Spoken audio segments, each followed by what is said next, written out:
ಎಲ್ಲಿವರೆಗೂ ನಮಗೆ ಆತ್ಮ ಸಂಶೋಧನೆ ಆಗೋದಿಲ್ಲ, ಎಲ್ಲಿವರೆಗೂ ಸೆಲ್ಫ್ ಇಂಟ್ರಾಸ್ಪೆಕ್ಷನ್ ನಡೆಯೋದಿಲ್ಲ, ಅಲ್ಲಿವರೆಗೂ ನಮಗೆ ಪ್ರಶ್ನೆಗಳು ಇದ್ದೇ ಇರುತ್ತೆ. ಅದಕ್ಕೆ ಅವರು ಪ್ರಶ್ನೆ ಕೇಳಿ ಇದೆಲ್ಲ ಪ್ರಾರಂಭದ ಶ್ಲೋಕಗಳು ಅಂತ ಹೇಳಿದ್ದೀನಿ.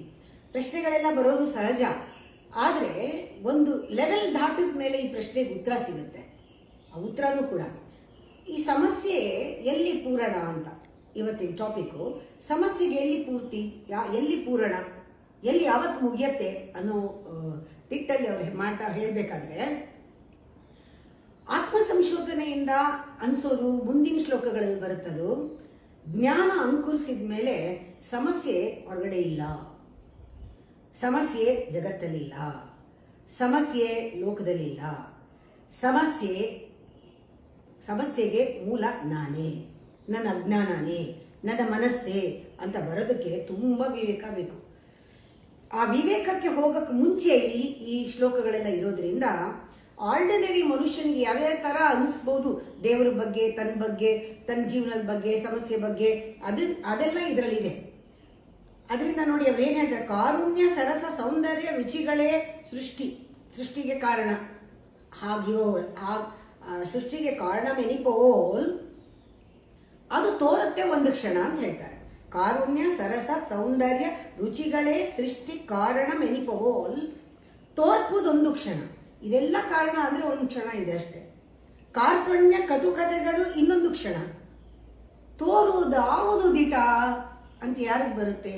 ಮನಸ್ಸಿನಲ್ಲಿ ಜೀವನ ಮಾಡೋರಿಗೆ. ಕೆಲವರು ದೇಹ ಮನಸ್ಸಿನಲ್ಲೇ ಜೀವನ ಮಾಡ್ತಿರ್ತಾರೆ, ಇಂದ್ರಿಯಗಳಲ್ಲಿ ಬದುಕ್ತಾರೆ. ಸ್ವಲ್ಪ ದಾಟಿದ್ರೆ ಏನಾದ್ರು ಏಟ್ ಬಿದ್ದಾಗ ಮೈಂಡ್ ಲೆವೆಲ್ ಬರ್ತಾರೆ. ಅದನ್ನ ಮೀರಿ ಅವ್ರು ಹೋಗೇ ಇಲ್ಲ. ಅವ್ರು ಕಾಣಿಸ್ಬೇಕಾದಿದ್ದು ಇದೇ ತರನೇನೆ ಪ್ರಶ್ನೆಗಳು ಬರೋದು. ಬರೀ ದೇಹದಲ್ಲಿದ್ರೆ ಕೆಲವು ಪ್ರಶ್ನೆಗಳು ಬರುತ್ತೆ, ಅದನ್ನು ಬರೆದಿದ್ದಾರೆ. ಮನುಷ್ಯ ಕೆಲವು ಮನಸ್ಸಿನಲ್ಲಿದ್ರೆ ಏನೇನು ಪ್ರಶ್ನೆಗಳು ಬರುತ್ತೆ, ಆ ಒಂದು ಎಮೋಷನಲ್ ಲೆವೆಲ್ನಲ್ಲಿ ಬದುಕಿದಾಗ ಅದು ಬರೆದಿದ್ದಾರೆ. ಮನುಷ್ಯ ಬುದ್ಧಿ ಇರೋನು, ಅವನ ಆ ಲೆವೆಲ್ನಲ್ಲಿ ಇದ್ದಾಗ ಏನೇನು ಯೋಚನೆಗಳು ಬರುತ್ತೆ ಅದನ್ನು ಬರೆದಿದ್ದಾರೆ. ಬುದ್ಧಿಗೂ ಮೀರಿದ ಅಂತಃಕರಣ ಚಿತ್ತದಲ್ಲಿ ವಿವೇಕ ಜಾಗೃತಿ ಆದವನು, ಜ್ಞಾನಿ ಆದವನು ಯಾವ ರೀತಿ ಜೀವನ ನೋಡ್ತಾನೆ ಅದನ್ನು ಬರೆದಿದ್ದಾರೆ. ಆದ್ರೆ ನಿಜವಾಗ್ಲೂ ಜೀವನ ಏನು, ಇದೆಲ್ಲ ಹೇಗೆ ಆಟ, ಅದನ್ನೂ ಬರೆದಿದ್ದಾರೆ. ಇದು ಪ್ರಾರಂಭ ಶ್ಲೋಕವಾದ್ರಿಂದ ಇದರಲ್ಲಿ ಬಾಡಿ ಲೆವೆಲ್, ಮೈಂಡ್ ಲೆವೆಲ್ ನಲ್ಲಿ ಇರುವ ಮನುಷ್ಯರ ಸಮಸ್ಯೆಗಳನ್ನ ಹೇಳ್ತಾ ಇದ್ದಾರೆ, ಕಾನ್ಫ್ಲಿಕ್ಟ್ಗಳನ್ನ ಹೇಳ್ತಾ ಇದ್ದಾರೆ, ಸಂಘರ್ಷಗಳನ್ನ ಹೇಳ್ತಿದ್ದಾರೆ. ಕೊನೆಯಲ್ಲಿ ಹೇಳ್ತಾರೆ ಸಮಸ್ಯೆಗೆ ಎಲ್ಲಿ ಪೂರಣ, ಎರಡೂ ಮಿಹಬಹುದು. ಇದೆರಡೂ ಇರ್ಬೋದೇನೋ, ಈ ಕ್ಷಣ ಹೀಗಿರೋದು, ಆ ಕ್ಷಣ ಹಾಗಿರೋದು, ಹೌದೇನೋ ಜೀವನ ಹಾಗೇನೇನೋ ಅನ್ಸುತ್ತೆ. ಎರಡೂ ಮಿರಬಹುದು ದಿಟ. ಅವರು ಪಾಪ ಸಮಾಧಾನ ಮಾಡ್ಕೊಳ್ಳೋದು ಹೇಗೆ ಅಂದ್ರೆ, ಹೌದು ಈ ನಿಮಿಷ ಹೀಗಿದೆ, ಹೌದು ಇನ್ನೊಂದು ನಿಮಿಷ ಹಾಗಿದೆ, ಹೌದು ಏನ್ ಮಾಡಕ್ಕಾಗತ್ತೆ. ಶಿವನೂ ಅವನೇ, ರುದ್ರನೂ ಅವನೇ. ಶಿವ ಅಂದ್ರೆ ಮಂಗಳಕಾರಕನೂ ಅವನೇ, ನಾಶಕಾರಕನೂ ಅವನೇ. ಎರಡೂ ಇರ್ಬೋದೇನೋ. ಅವನು ಒಂದು ಕೈನಲ್ಲಿ ವೇಣುಗಾನ ಹಾಡು ಹೇಳ್ತಾನೆ, ಸಂತೋಷ ಕೊಡ್ತಾನೆ, ಇನ್ನೊಂದರಲ್ಲಿ ಮಂತ್ರ ಶಂಕ ಊದ್ತಾನೆ, ಯುದ್ಧ ಸ್ಟಾರ್ಟ್ ಮಾಡ್ತಾನೆ ಅಲ್ವಾ. ಇದು ಮಾಡ್ತಾನೆ, ಅದು ಮಾಡ್ತಾನಲ್ವಾ. ಅದಕ್ಕೆ ನಮ್ಗೆ ಹಿಂಗಾಗ್ತಿರ್ಬೋದು. ಸ್ವಲ್ಪ ದಿನ ಹಿಂಗೆ, ಸ್ವಲ್ಪ ಹಿಂಗೆ. ಬೆರಳುಗಳೆರಡಾನು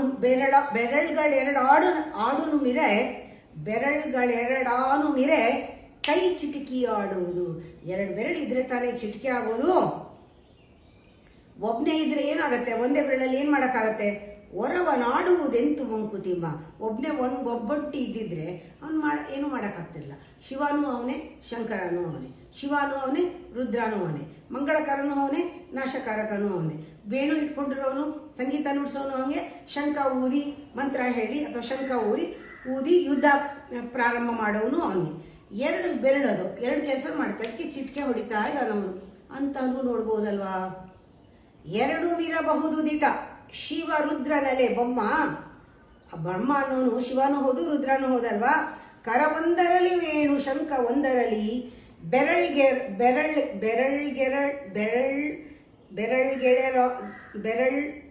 ಎರಡು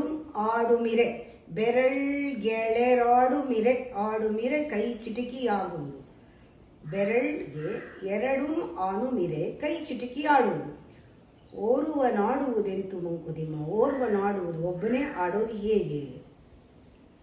ಬ್ರಹ್ಮವೇ ಸತ್ಯ, ಸೃಷ್ಟಿಯೇ ಮಿಥ್ಯೆ. ಎಲ್ಲರೂ ಹೇಳ್ತಾರೆ ಜಗನ್ ಸತ್ಯ, ಬ್ರಹ್ಮ ಸತ್ಯ, ಜಗತ್ತು ಮಿಥ್ಯ ಅಂತ ಹೇಳ್ತಾರಲ್ಲ. ಬ್ರಹ್ಮವೇ ಸತ್ಯ, ಸೃಷ್ಟಿಯೇ ಮಿಥ್ಯೆ ಎನ್ನುವಡೆ ಸಂಬಂಧವಿಲ್ಲವೇನಾ ವಿಷಯ ಯುಗಕ್ಕೆ. ಇದೆರಡೂ ವಿಚಾರಕ್ಕೆ ಏನು ಸಂಬಂಧ ಇಲ್ವಾ? ಈ ಸೃಷ್ಟಿಗೆ ಸೃಷ್ಟಿಕರ್ತನಿಗೇನು ಸಂಬಂಧ ಇಲ್ವಾ? ಈ ಸತ್ಯಕ್ಕೆ ಮತ್ತೆ ಮಿಥ್ಯಕ್ಕೆ ಸಂಬಂಧ ಇಲ್ವಾ? ನಮ್ಮ ಕಣ್ಣುಗಳೇ ನಮಗೆ ಸೆಟಪ್ ಹೇಳುವಡೆ, ನಮ್ಮ ಕಣ್ಣೇ ನಮಗೆ ಸುಳ್ಳು ಹೇಳಿದ್ರೆ ನೆಮ್ಮುವುದಾರನೋ ಮಂಕುತಿಮ್ಮ. ಯಾರನ್ನಂತಾನೆ ನಾವು ನಂಬಕ್ ಸಾಧ್ಯ? ಈ ಮಾಯೆ ಬೇರೆನಾ, ಮಾಯೆನ ಪ್ರೊಜೆಕ್ಟ್ ಮಾಡಿರೋ ಸತ್ಯ ಬೇರೆನಾ, ಎರಡೂ ಒಂದೇನಾ ಅಂತ ಗೊತ್ತಾಗೋವರೆಗೂ ಹೀಗೆ ಅನ್ನಿಸ್ತಾ ಇರುತ್ತೆ. ನಿಜವಾಗ್ಲೂ ಸೃಷ್ಟಿಕರ್ತಾನೇ ಬೇರೆ ಅಲ್ಲ, ಸೃಷ್ಟಿ ಅವನಿಂದ ಬೇರೆ ಅಲ್ಲ. ಇದು ಗೊತ್ತಾಗೋಕ್ಕೆ ತುಂಬ ವಿವೇಕ ಬೇಕು.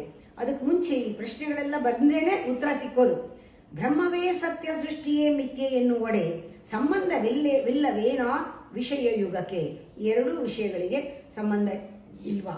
ನಮ್ಮ ಕನಸುಗಳೇ ನಮಗೆ ಸೆಟಪ್ ಹೇಳುವಡೆ ನೆಮ್ಮುದಾವುದರೋ ಮಂಕುತಿಮ್ಮ. ನಮ್ಮ ಕಣ್ಣೇ ನಮಗೆ ಸುಳ್ಳು ಹೇಳಿದ್ರೆ ನಾವು ಯಾವುದು ನಂಬೋದು? ಆಕ್ಚುಲಿ ಒಂದು ವಿವೇಕಕ್ಕೆ ಬಂದ ಮೇಲೆ ಅವರೇ ಹೇಳ್ತಾರೆ, ಈ ಕಣ್ಣು ನೋಡ್ತಾ ಇರೋದೆಲ್ಲ ಸುಳ್ಳು, ಈ ಕಣ್ಣಿಗಿಂತ ಇನ್ನೊಂದು ಕಣ್ಣಿದೆ ಪ್ರಜ್ಞಾ ಕಣ್ಣು, ಅದರಲ್ಲಿ ನೋಡಿ ಅದು ನಿಜ ಅಂತ. ಅದು ಆ ಶ್ಲೋಕ ಬರೋವರೆಗೂ ಈ ತರ ಅವ್ರು ಹೇಳ್ತಾ ಇದ್ರೆ ಅನ್ನಿಸ್ತಾ ಇರೋದು ನಿಜ. ಅಂದ್ರೆ ಬಚ್ಚಿಟ್ಟುಕೊಂಡಿರುವುದೇ ಸತ್ಯ ಮಿಥ್ಯೆಯ ಹಿಂದೆ. ಈ ಸತ್ಯ ಅನ್ನೋದು ಸುಳ್ಳಿನ ಹಿಂದೆ, ಮಾಯೆ ಹಿಂದೆ ಸತ್ಯ ಬಚ್ಚಿಟ್ಕೊಂಡಿದ್ಯಾ? ನಚ್ಚುವುದೇ ಮರೆಯೊಳಿಯುವುದನ್ನು ಸತ್ಯವೆಂದು ಬಚ್ಚಿಟ್ಕೊಂಡಿದೆಯೋ ಇಲ್ವೋ ಗೊತ್ತಿಲ್ಲ. ಹೇಗೆ ನಂಬೋದು? ಎಲ್ಲರ ಹಿಂದೆ ದೇವರಿದ್ದಾನೆ ಅಂತ, ಎಲ್ಲರೊಳಗೂ ದೇವರಿದ್ದಾನೆ ಅಂತ. ನಾವು ನೋಡ್ತಾ ಇರೋದೆಲ್ಲನೂ ಬರೀ ಪ್ರೊಜೆಕ್ಷನ್ ಆದರೆ ಆ ಪರದೆ ಹಿಂದೆ ಇದೋ ನಿಜವಾಗ್ಲೂ ಇದಾನ? ಹೇಗೆ ನಚ್ಚೋದವನ್ನ? ಇದೊಂಥರ ಟೆಕ್ನಾಲಜಿ. ಇದು ಬಹಳ ಕಷ್ಟ, ಕಾಂಪ್ಲಿಕೇಟೆಡ್, ಅಚ್ಚರಿಯ ತಂತ್ರವಿದು. ಈ ಬ್ರಹ್ಮ ಮತ್ತು ಸೃಷ್ಟಿಗಳು ಏಕೋ ಮುಚ್ಚಿಹವು ಸಾಧ್ಯತೆಯ. ಈ ಬ್ರಹ್ಮ ಮತ್ತೆ ಈ ಸೃಷ್ಟಿಕರ್ತ ಮತ್ತು ಸೃಷ್ಟಿ ಏನೋ ಒಂದು ಸತ್ಯವನ್ನು ಎರಡೂ ಮುಚ್ಚಿಟ್ಬಿಟ್ಟಿದೆ ಅನ್ನೋದು ಕೂಡ ಮನಸ್ಸಿಗೆ ಬರುತ್ತೆ. ಬ್ರಹ್ಮನೂ ಸತ್ಯ ಅಲ್ಲ, ಸೃಷ್ಟಿನೂ ಸತ್ಯ ಇಲ್ಲ, ಎರಡಕ್ಕೂ ಮೀರಿದ್ದೇನೋ ಸತ್ಯ ಇರಬೇಕು. ಅದೆಲ್ಲೋ ಹಿಂದೆ ಅಡಗಿರ್ಬೇಕು. ಅದು ಇದೆಯೋ ಇಲ್ವೋ ಡೌಟು, ಇರಬಹುದೇನೋ. ಇವೆರಡೂ ಸೇರಿ ಅದನ್ನು ಮುಚ್ಚಿಟ್ಬಿಟ್ಟಿದೆಯೇನೋ. ಎಷ್ಟು ಥರ ಯೋಚನೆಗಳು ಬರುತ್ತೆ. ಎಲ್ಲಿವರೆಗೂ ಸಮಸ್ಯೆ ಇರುತ್ತೋ ಅಲ್ಲಿವರೆಗೂ ಯೋಚನೆಗಳು ಬರ್ತಾನೆ ಇರುತ್ತೆ. ಯೋಚನೆ ಬರ್ತಾ ಇದ್ರೆ ಸಮಸ್ಯೆ ಜಾಸ್ತಿ ಆಗ್ತಾ ಇರುತ್ತೆ. ಯೋಚನೆ ಮಾಡಿದಷ್ಟು ಸಮಸ್ಯೆ ಕಾಂಪ್ಲಿಕೇಶನ್ ಜಾಸ್ತಿ ಆಗ್ತಾ ಇರುತ್ತೆ. ಸಮಸ್ಯೆ ಆಳ ಆಗ್ತಾ ಇರುತ್ತೆ. ಈ ಸಮಸ್ಯೆ ನಿನ್ನಲ್ಲಿ ಸುತ್ಕೊಂಡ್ಬಿಡ್ತೀಯ, ನೀನು ಹೊರಗೆ ಬರೋಕ್ಕಾಗೋದೇ ಇಲ್ಲ. ಈ ಯೋಚನೆ ಮಾಡೋದು ನಿಲ್ಲಿಸು, ಆ ಚಿಂತೆ ನಿಲ್ಲಿಸ್ಬೇಕು, ಆತ್ಮಚಿಂತನೆ ಶುರು ಆಗಬೇಕು. ಆವಾಗ ಆಟೋಮೆಟಿಕ್ ಆಗಿ ನಿಂಗೆ ಉತ್ತರ ಸಿಕ್ಬಿಡುತ್ತೆ. ಪರಬ್ರಹ್ಮ ನೀ ಜಗವ ರಚಿಸಿದವನಾದೊಡು, ಅಕಸ್ಮಾತು ಪರಬ್ರಹ್ಮ ಈ ಜಗತ್ತನ್ನ ರಚನೆ ಮಾಡಿದ್ರೆ, ರಚಿಸಿದವನಾದೊಡು ಬರೀ ಆಟವೋ ಯಾತಕ್ಕೆ ಅವನು ಮಾಡಿರ್ಬೇಕು? ಆಗ್ಲಿ ಇಟ್ಕೊಳ್ಳೋಣ, ಪರಬ್ರಹ್ಮನೇ ಈ ಪ್ರಪಂಚನ ರಚಿಸಿದ ಅಂತ ಇಟ್ಕೊಳ್ಳೋಣ. ಯಾಕೆ ಮಾಡಿರಬಹುದು? ಅವನು ಆಟ ಆಡಕ್ಕೆ ಮಾಡಿರಬಹುದಾ? ಅವನು ಮಾಡ್ತಾ ಇರೋದು ಆಟನ? ಅಥವಾ ಇದೆಲ್ಲ ನನ್ನ ಕನಸ? ಅಥವಾ ಕಲವರವೋ? ನಾನು ಕನಸಿನಲ್ಲಿ ಕನವರಿಸ್ಕೊಳ್ತಾ ಇದ್ದೀನೋ? ಅಥವಾ ಇದು ಅವನು ಕನವರಿಸ್ತಾ ಇದ್ದಾನೋ? ಅಥವಾ ಅವನ ಕನಸೋ, ಅವನ ಆಟನೋ? ಏನೋ ಅವನದು ಗೊತ್ತಿಲ್ಲ. ಪರಬ್ರಹ್ಮ ನಿಜವಾಗ್ಲೂ ರಚಿಸಿದಾನೆ ಅಂದ್ರೆ ಯಾಕೆ ರಚಿಸ್ದ ಇವನು? ಬರೀ ಆಟ ಅಂತ ರಚಿಸಿದ್ನ, ಕನಸು ಅಂತ ಮಾಡ್ತಾ ಇದ್ದಾನ ಅಥವಾ ಕನವರಿಸ್ಕೊಳ್ತಾ ಇದ್ದಾನ? ಅವನಿಗೇನು ಬುದ್ಧಿ ಇಲ್ವಾ? ಮರುಳನವನಲ್ಲದೊಡೆ ಅವನಿಗೇನಾದ್ರು ಬುದ್ಧಿ ಇದ್ದಿದ್ರೆ, ಮರುಳ ಆಗಿಲ್ಲದೆ ಇದ್ರೆ ಅದಕ್ಕೊಂದು ನಿಯಮ ಇರಬೇಕಾಗಿತ್ತಲ್ವಾ? ಒಂದು ಪ್ರಿನ್ಸಿಪಲ್ ಬೇಡವಾ? ನಿಯಮ ಒಂದಿರಬೇಕು. ಅವನು ಮರುಳನ ಆಗಿಲ್ಲದೆ ಇದ್ರೆ, ಇಲ್ಲ ಮರುಳ ಅವನು ಹುಚ್ಚ ಆಗಿಲ್ಲದೆ ಇದ್ರೆ ಒಂದು ನಿಯಮ ಇಟ್ಟಿರ್ಬೇಕಾಗಿತ್ತು. ಮರುಳನವನಲ್ಲದೊಡೆ ನಿಯಮ ಒಂದಿರಬೇಕು. ಗುರಿ ಗೊತ್ತದೇನಿರೋದೋ ಮಂಕುತಿಮ್ಮ. ಅವನ ಗುರಿ ಅವನು ಗೊತ್ತು, ಏನಿದೆಯೋ ಏನೋ ಗೊತ್ತಿಲ್ಲ. ಗುರಿ ಗೊತ್ತದೇನಿಹುದೋ ಮಂಕುತಿಮ್ಮ. ಏನು ಗುರಿನೋ, ಏನಕ್ಕೆ ಮಾಡ್ತಿದ್ದಾನೋ ಗೊತ್ತಿಲ್ಲ. ನಮ್ಮನ್ನು ಪರೀಕ್ಷೆ ಮಾಡೋದೇ ಅವನ ಆಸೆನಾ? ಎಷ್ಟು ಥರ ಯೋಚನೆಗಳು. ನಿಜವಾಗ್ಲೂ ಇಷ್ಟು ಥರ ಯೋಚನೆಗಳು ಮನುಷ್ಯನಿಗೆ ಬರುತ್ತೆ. ಬರದೇ ಇರೋ ಮನುಷ್ಯರು ಇದ್ದಾರೆ, ಇಲ್ಲ ಅಂತ ಹೇಳಲ್ಲ. ಅವ್ರು ಅದನ್ನು ಪ್ರಾರಂಭದಲ್ಲಿ ಹೇಳ್ತಾರೆ. ಪ್ರಶ್ನೆಗಳು ಬರಲೇಬೇಕಂತೆ.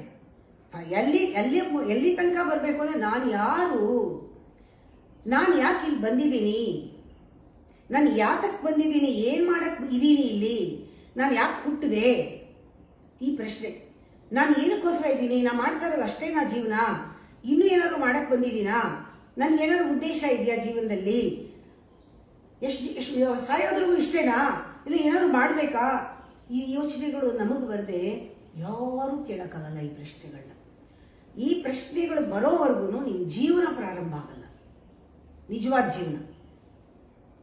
ಬರೀ ಉಸಿರಾಡ್ತಿರ್ಬೋದು, ಊಟ ಮಾಡ್ತಿರ್ಬೋದು, ಪ್ರಾಣಿಗಳು ಉಸಿರಾಡುತ್ತೆ, ಊಟ ಮಾಡುತ್ತೆ, ಎಲ್ಲರಿಗೂ ಇದೆ ಹಸಿವು, ನಿದ್ರೆ, ಮೈಥುನ, ಎಲ್ಲ ಪ್ರಾಣಿಗಳಿಗೂ ಇದೆ.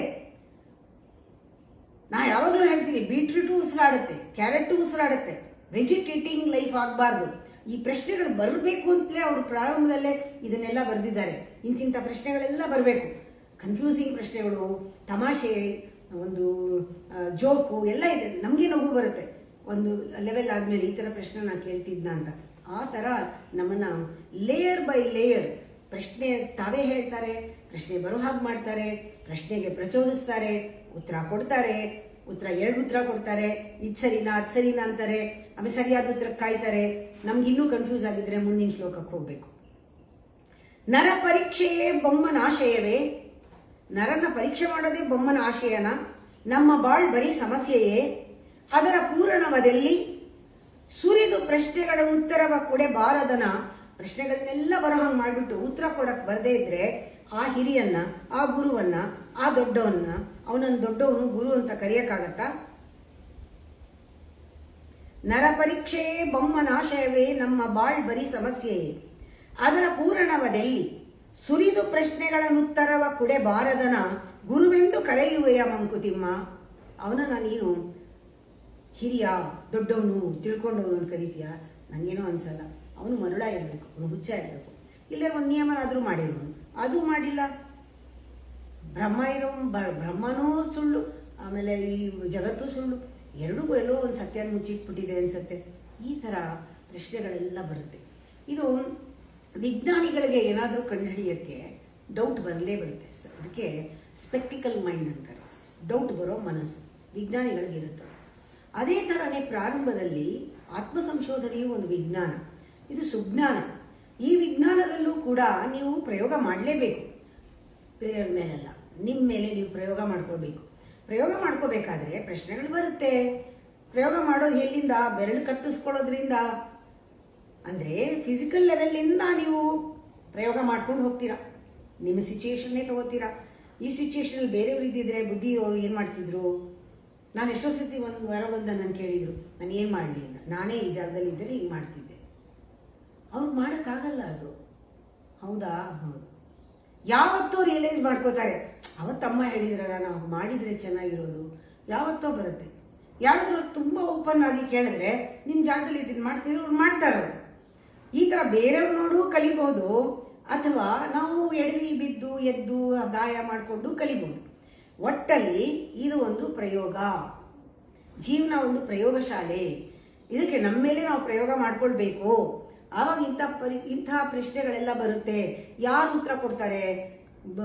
ದೇವರಿಗೆ ಬುದ್ಧಿ ಇಲ್ಲ ಅಂತೀವಿ, ಸೃಷ್ಟಿಗೆ ಬುದ್ಧಿ ಇಲ್ಲ ಅಂತೀವಿ, ಜೀವನ ಅರ್ಥ ಇಲ್ಲ ಅಂತೀವಿ, ಸಂಸಾರ ಪ್ರಯೋಜನ ಇಲ್ಲ ಅಂತೀವಿ, ನನಗೊಬ್ಬರಿಗೆ ಕಷ್ಟ, ಇನ್ನೆಲ್ಲರೂ ಸುಖವಾಗಿದ್ದಾರೆ ಅಂತೀವಿ. ಯಾರು ಸುಖನೋ ಯಾರು ಕಷ್ಟನೋ ತಿಳ್ಕೊಳ್ಳೋಕೆ ಇಷ್ಟಪಡಲ್ಲ. ಈ ಥರ ಎಲ್ಲ ಆಗ್ತಾ ಇರುತ್ತೆ ಒಂದು ಲೆವೆಲ್ ಅದು. ಆಮೇಲೆ ಪರೀಕ್ಷಿಸಿ ಪರೀಕ್ಷಿಸಿ ಪರೀಕ್ಷಿಸಿ ಪರೀಕ್ಷಿಸಿ ಒಂದೊಂದು ಲೇಯರ್ ಬೈ ಲೇಯರ್ ಪ್ರಶ್ನೆಗಳು ಹೇಳುತ್ತೆ. ಉತ್ತರ ಸಿಕ್ಕಲ್ಲ, ಉತ್ತರ ಸಿಕ್ಕದಂಗೆ ಇರುತ್ತೆ. ಮತ್ತೆ ಇನ್ನೊಂದು ಪ್ರಶ್ನೆ, ಇನ್ನೊಂದು ಹಾಗೇನೆ ಒಂದು ಪ್ರಶ್ನೆಗೆ 100 ಉತ್ತರ, ಮತ್ತೆ 100 ಸಮಸ್ಯೆಗಳು ಉತ್ತರದ ಜೊತೆಗೆ. ಯಾಕೆಂದ್ರೆ ಉತ್ತರ ಪೂರ್ತಿ ಸಿಕ್ಕಿಲ್ಲ, 100 ಸಮಸ್ಯೆ ಹೇಳುತ್ತೆ, ಮತ್ತೆ ಪ್ರಶ್ನೆ ಉತ್ತರ. ಅದಕ್ಕೆ ಯಾವ ಸೈನ್ಸ್ಗೂ ಕೂಡ ಪರಿಪೂರ್ಣವಾಗಿ ಉತ್ತರ ಕೊಟ್ಟಿಲ್ಲ. ಆ ಸೈನ್ಸ್ ಸ್ಟಾಪ್ ಆಗೋಗ್ಬೇಕು. ಆಮೇಲೆ ಆರ್ಟ್ ಶುರುವಾಗುತ್ತೆ, ಹೃದಯ ಶ್ರೀಮಂತಿಗೆ. ಅಲ್ಲಿ ಬರ್ತಾ ಬರ್ತಾ ಬರ್ತಾ ಬರ್ತಾ ಮೈಂಡ್ ಸ್ಟಾಪ್ ಆಗುತ್ತೆ, ಹೃದಯ ಕೆಲಸ ಮಾಡುತ್ತೆ, ಉತ್ತರಗಳೆಲ್ಲ ಅಲ್ಲಿ ಸಿಗುತ್ತೆ. ಆ ಥರ ಡಿವೈಡ್ ಮಾಡಿದ್ದಾರೆ. ಇದು ಪ್ರಾರಂಭ ಶ್ಲೋಕ. ಇದೆಲ್ಲನೂ ಕೂಡ ಕೇಳ್ತಾ ಕೇಳ್ತಾ ನಿಮಗೆ ಆಮೇಲೆ ಇನ್ನೊಂದು ಸ್ವಲ್ಪ ಪ್ರಾರಂಭದ ಮುಗಿದ ಮೇಲೆ ನಾನು ಮತ್ತೆ ಆಮೇಲಿಂದ ತೊಗೊಂಡಿದ್ದೀನಿ. ವಿವೇಕದಲ್ಲಿ ಯಾವ ರೀತಿ ಜೀವನನ ಸಂತೋಷ ಪಡ್ಬೋದು ಅಂತ ಕನ್ಕ್ಲೂಡ್ ಮಾಡ್ತೀನಿ. ಮಧ್ಯದ ತೊಗೊಂಡೆ. ಇವಾಗ ಇದು ಮುಗಿದ ಮೇಲೆ ಅಲ್ಲಿಗೆ ಹೋಗೋಣ. ತುಂಬ ಚೆನ್ನಾಗಿದೆ. ಸಮಸ್ಯೆಗೆಲ್ಲಿ ಪೂರಣ.